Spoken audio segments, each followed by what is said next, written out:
Bismillah ar-Rahman ar-Rahim. Allahumma salli ala Muhammadin wa ali Muhammad.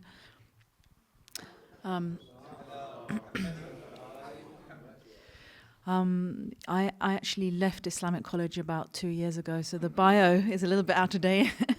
But I'm now running my own online teaching, which some of you may have seen is online Shia studies. So I've been teaching from that for the last 2 years, and inshallah I hope to continue to develop that. So it's an honor to be here with respected members of the community, and I wanted to again approach the subject of Lady Zaynab salam alayha from maybe a perspective that we don't always think about. So I will begin. Bismillah ar-Rahman ar-Rahim. All praise goes back to the one that is beyond conception, definition, or description, who endowed humanity with consciousness and salutations to the best of that humanity, Prophet Muhammad and his purified progeny. Allahumma salli ala Muhammadin wa ali Muhammad. And I want to send my humble greetings to the lioness of Islam, Lady Zaynab, the endowment of her father, who died so soon after the massacre at Karbala, and acknowledge that it is an honor to know her, especially obviously in my life, there having been a time when I didn't know about her.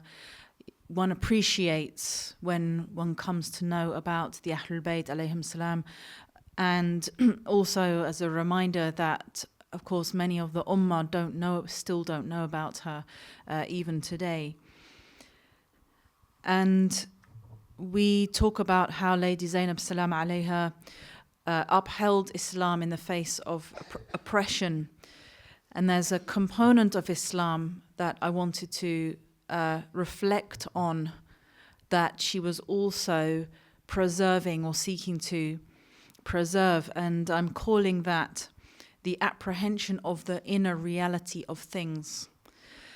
And going back to her famous words that she said about Karbala, I saw nothing but beauty, point to this, what I call an essential component of Islam that is all too easily forgotten, but which is a gift for humanity. And as we know, in this age of occultation, people often ask, why is it difficult to find consistent guidance with our Imam Ajalallah Farajah Sharif in occultation? There's a narration which you may have come across by Imam al-Baqir alayhi salam, where he says that had the Shia been able to keep their mouths tied, he would have told them everything that is to their advantage and their disadvantage. So if the Shia of the early period had been able to keep the secrets and the knowledge that the Imams began to transmit to them, because by no means did they transmit everything that there was. In fact, again, you may have come across another narration where someone comes to Imam al-Sadiq alayhi salam. I think I've mentioned it before because it's one of my favorite narrations, where he comes to Imam al-Sadiq alayhi salam and says, is it true that at the time of the death of the Holy Prophet, peace be upon him and his holy progeny, he revealed to Imam Ali alayhi salam 1,000 gates of knowledge, and through each one of those gates was another 1,000 gates? And the Imam said, yes, that's true. And then the follower says, so how many of those gates been revealed to the Shia? And the Imam says, not even 2 have been revealed to the Shia. So potentially this is how much knowledge we could receive if we had the potential to receive it and to treat it with the proper respect that was required.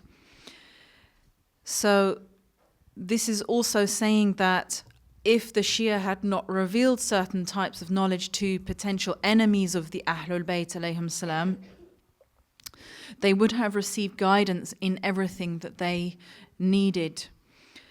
And this guidance includes seeing and apprehending the inner reality of the apparent reality that is in front of us. I mean, often we don't understand what's going on around us because we can't see the inner reality of that outer reality.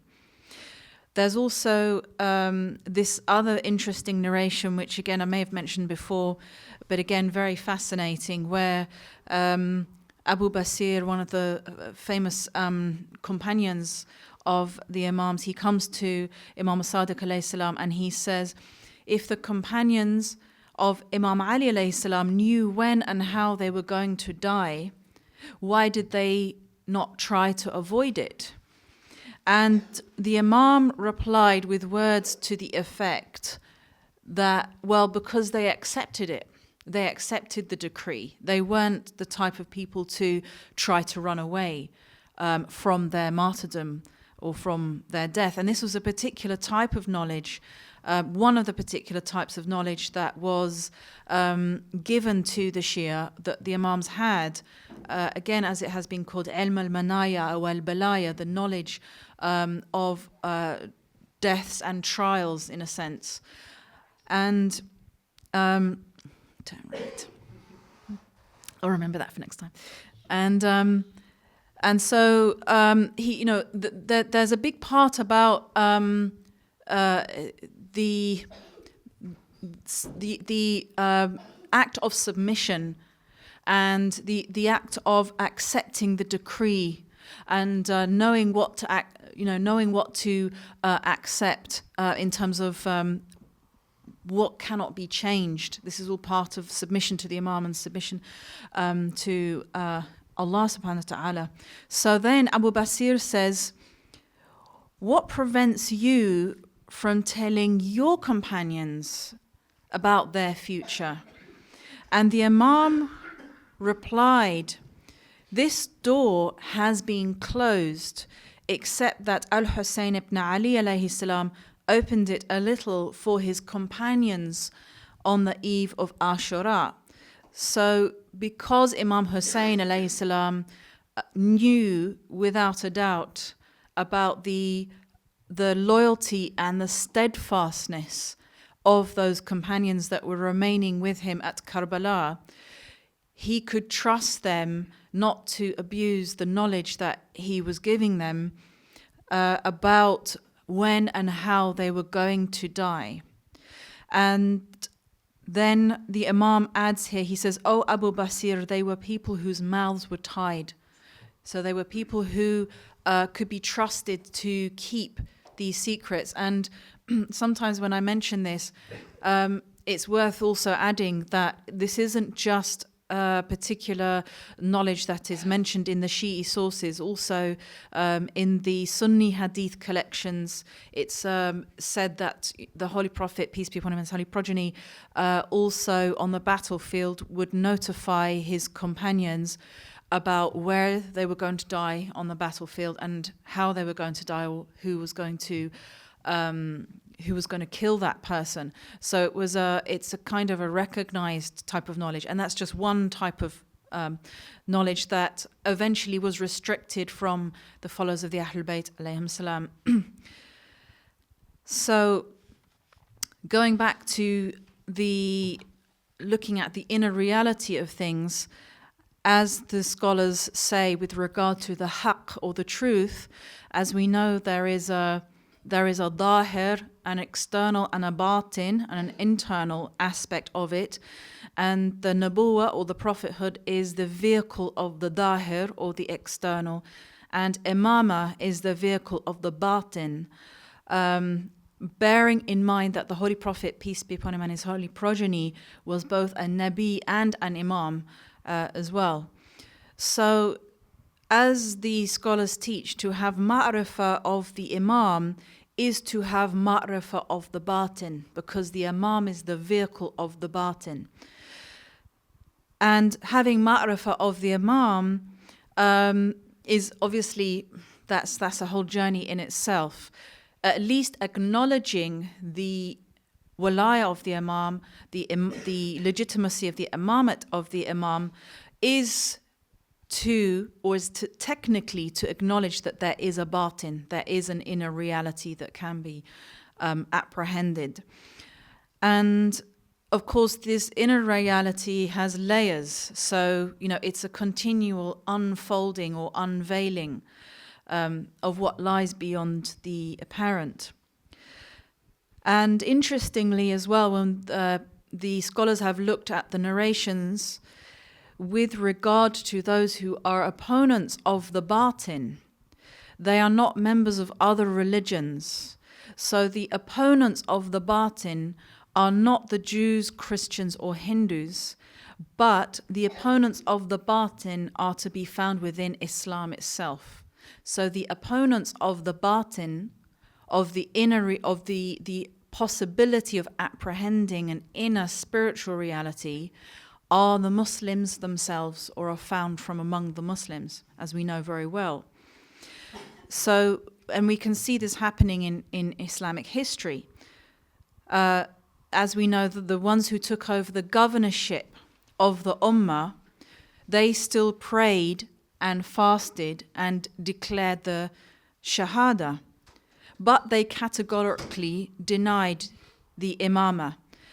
And I would say that it can safely be said that they did not have apprehension of the batin. The ones who took over power didn't leave any books of guidance to guide the soul towards knowing the haqq that is hidden beyond the apparent. And as we see, however, towards the latter imamates, that's where we see the spiritual or batini teachings of the Imams of Ahlul Bayt alayhim salam beginning to be spread out from the teachings of the Imams to the followers of what I would call the Ahl al-Dahir, the people of the Dahir. So this is where you start to see these little groups gathering together in the masjid, but away from the Imams, but yet circulating the teachings of the Imams.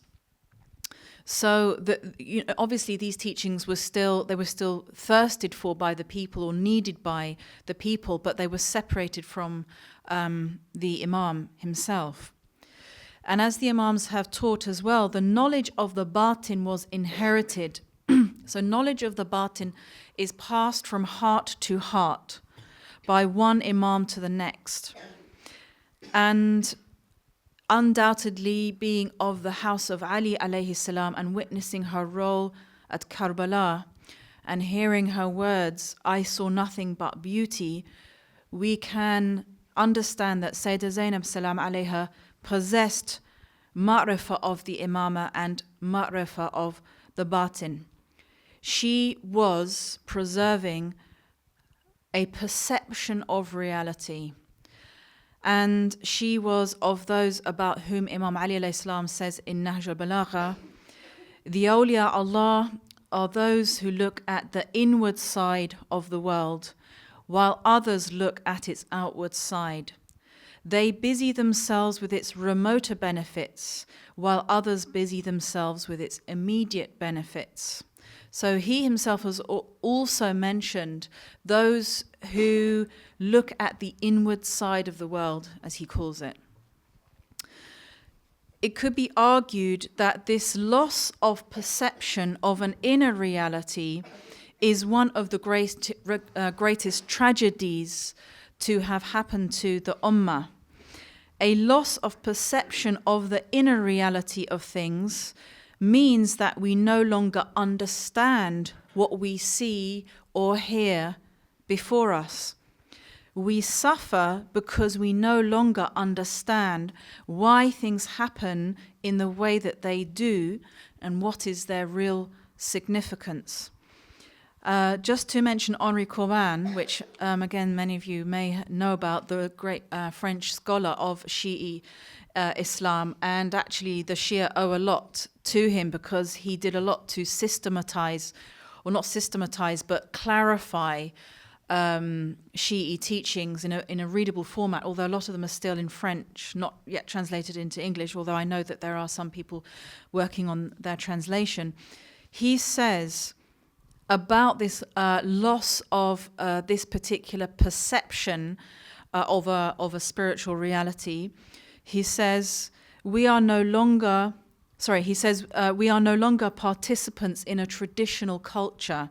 And the word traditional has many meanings to it in his work, which I won't go into here.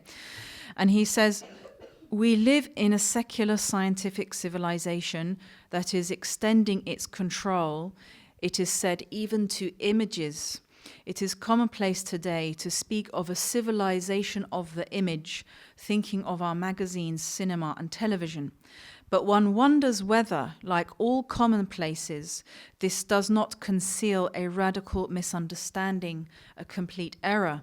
For instead of the image being elevated to the level of a world that would be proper to it, instead of it appearing invested with a symbolic function, leading to an internal sense, there is above all a reduction of the image to the level of the sensory perception, pure and simple, and thus a definitive degradation of the image. So kind of little essay there for you to get your teeth into.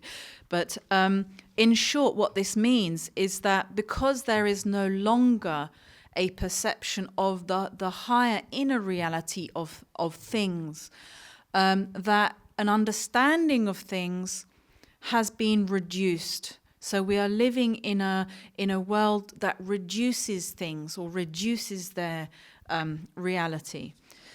So looking at Bani Umayyah, we can see that the outer appearance of Imam Hussein alayhi salam's sacrifice, and many historians as well have seen it in the same way.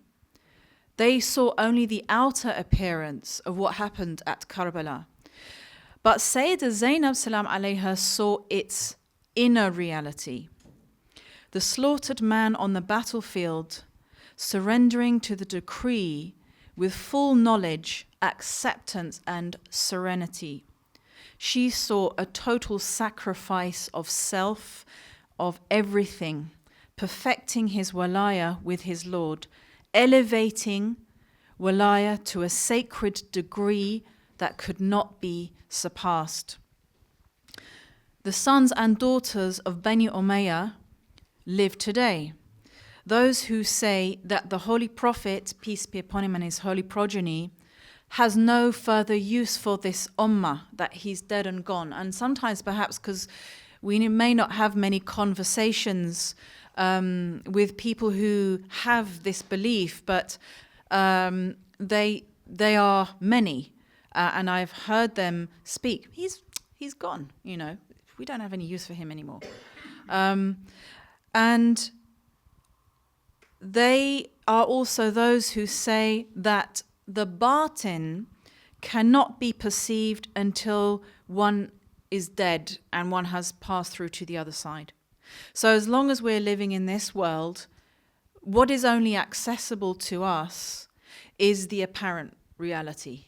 The inner reality of things is not accessible to us. And they continue to kill those who testify to the batin. This is literally what's happening. They are killing people who testify to the possibility of witnessing the batin while we are still living. And while we may, again, look at those who are killing those who testify to the batin, we must also guard against that tendency within our own community and not fall prey to a secularization of the consciousness that prevents us and the generations after us from accessing through a higher, more refined sense of perception the inner reality of things. So we can't take it for granted that the next generations are going to have an interest in what lies beyond the apparent, and who are going to accept that there is an inner reality. And we can see this already because I get parents writing to me and saying, you know, the young people are starting to kind of, you know, they're not interested in the path. They're not interested in a path. They have accepted or they have submitted to the secular reality that's presented before them. They no longer understand why it's necessary to believe in Allah, even as basic as that. So just thinking about the application of this knowledge, and I'm going to touch upon connecting to the Imam of our time. May Allah hasten his reappearance. Going back to Sayyida Zaynab salam alayha, she perceived the inner reality of her Imam and the inner reality to which his inner reality was connected. She was able to do this because her inner state corresponded with the state of her Imam. And again, to go back to Henri Corbin, he explains why we do not see our Imam. And he says, if the Imam today is the hidden Imam, it is essentially because people have veiled him from themselves, because the human consciousness has become incapable of knowing him and recognizing him, of perceiving his mode of being, his mode of action, and the place, in inverted commas, where he resides. The reappearance, so his reappearance, is not an exterior event that will be imposed one fine day from the outside. It is only the final appointed time of the transformation of the consciousness. So, we are told to wait for the appearance of the Imam, to pray for the appearance of the Imam, but actually the Imam is there already for us to see, but we will only see him when we have this transformation of our own consciousness, and then we will see him, then his reappearance will occur. So today we have more or less entirely absorbed the secular perception of time that has been propagated by the industrialized world for the last 200 years. It is a perception of time that sees it only as consisting of seconds, minutes, hours, and days passing one after another. So most of us will accept that time consists of seconds, minutes, and hours and days. But the occultation of the Imam of our time, existing, as Henri Corbin says, simultaneously in the past and in our time, he exists simultaneously in history, in the historical time where he appeared, but is also existing now, is a hujjah or a proof of another kind of time, the time of the soul. This is called the time of the soul. There's an arif who called it Zaman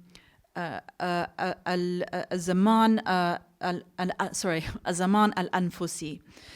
As Corbin explains, life is not limited to the conditions of our visible material world with its biological laws that we know. There are events in the life of the hidden Imam. There are events occurring in the life of the hidden Imam in his state of occultation.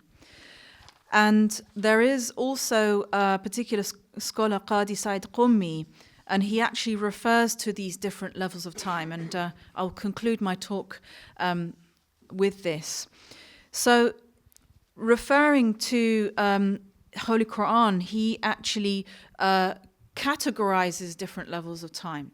So he says there is what's called an opaque time, obscure, dense, or heavy time, which he calls Zaman Kathif.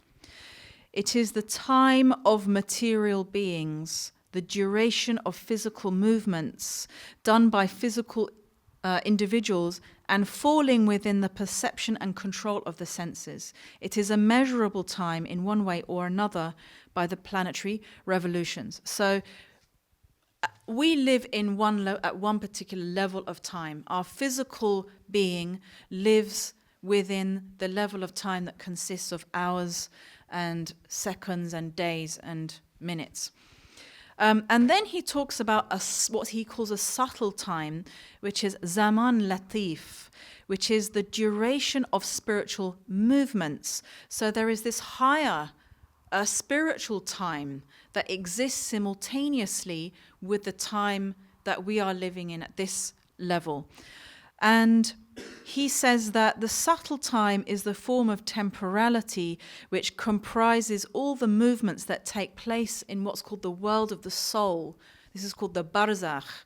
And this is what we are trying to connect to when we purify the soul, when we engage, in fasting, dhikr, when we're doing our salah.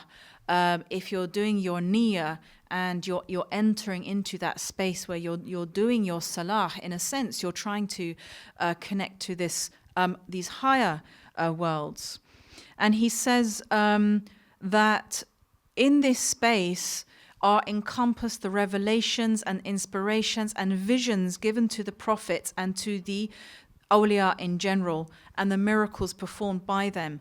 So often, the scholars have tried to explain how miracles happen. Well, they happen at a level of time where the spiritual and the angelic come together. It's a malleable form of time. It's a flexible form of time where miracles can occur. And so he says all the events of sacred, what he calls sacred history, everything that takes place neither in the physical world nor in the time of this world, but in the space of the malakut, the world of the soul in its entirety. And this is the alam al-mithal, or barzakh. And this is the barzakh that the Ahl al-Zahir say cannot be accessed in this lifetime. So they have tried to cut the Muslims off from an access to this realm. And then he talks about, finally, the still more subtle time, Zaman al-Taf. And he says this is the time of the angelic intelligences and the world of the Jabarut. He says that this relates to the Quranic verse that speaks of degrees. This is chapter 70, verse 4. Degrees by which the angels and the spirit ascend towards him in one day, the duration of which is that of 50,000 years. So actually going back to Holy Quran, we can see that it is revealed in Holy Quran that one day in an angelic sense is the equivalent of 50,000 years in our sense. So this again is speaking of different levels of time. Why I'm talking about these different levels of time, and you might think, how is this related to Sayyida Zaynab salam alayha? This is just really a drop in the ocean of the, again, ilm al-batin, or the inner knowledge that she died trying to save. She died trying to remind people that the Imam of our time is the Bab, he's the gateway to this realm. And this realm, of course, leads to Allah subhanahu wa ta'ala. If you don't have a gateway to the higher realms, ultimately leading to Allah subhanahu wa ta'ala, you are ultimately cut off from Allah subhanahu wa ta'ala.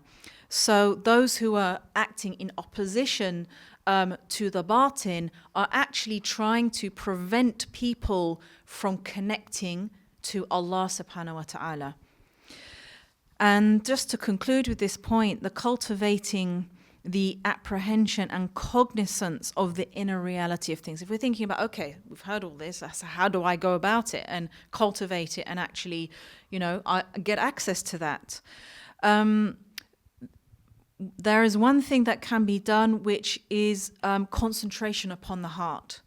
And there are hints at this practice that exist in the narrations that the Imams also taught to their Shia. And sometimes it's called vision with the heart.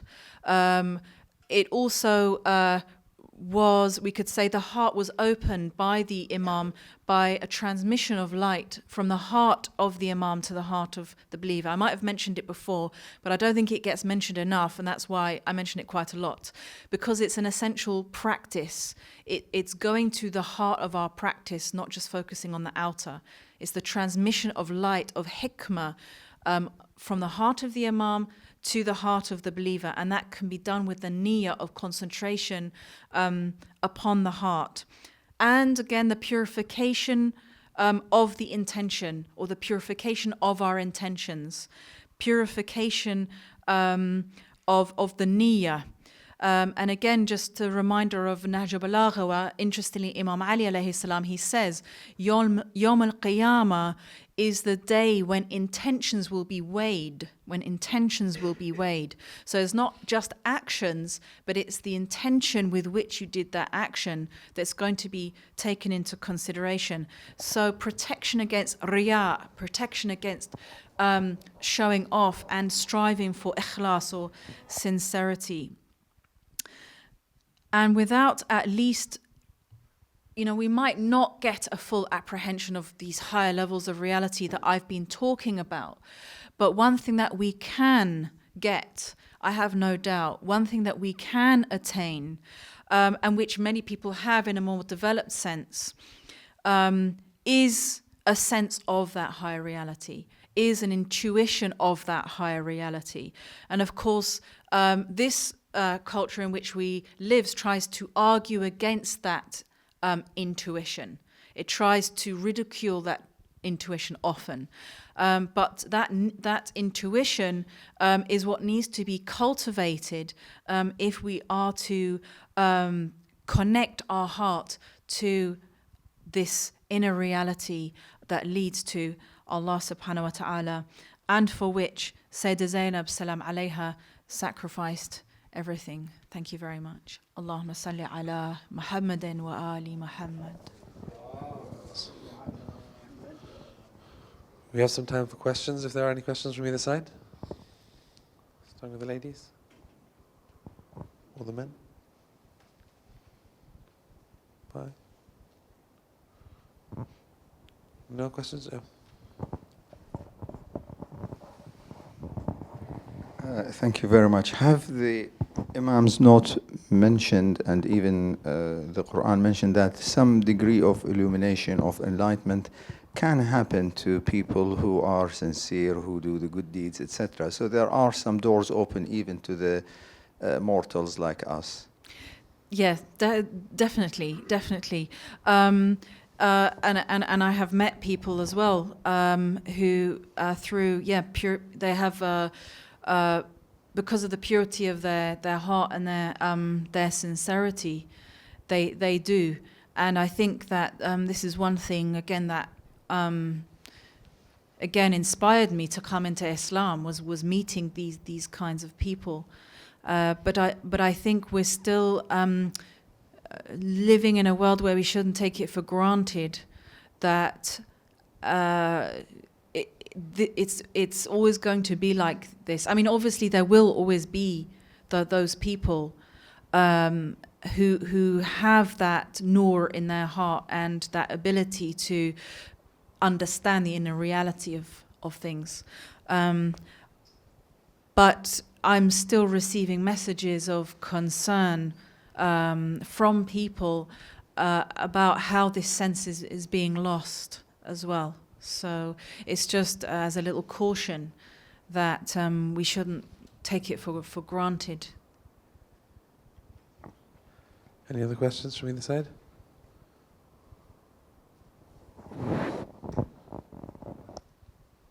Okay, I think we'll end the salawat.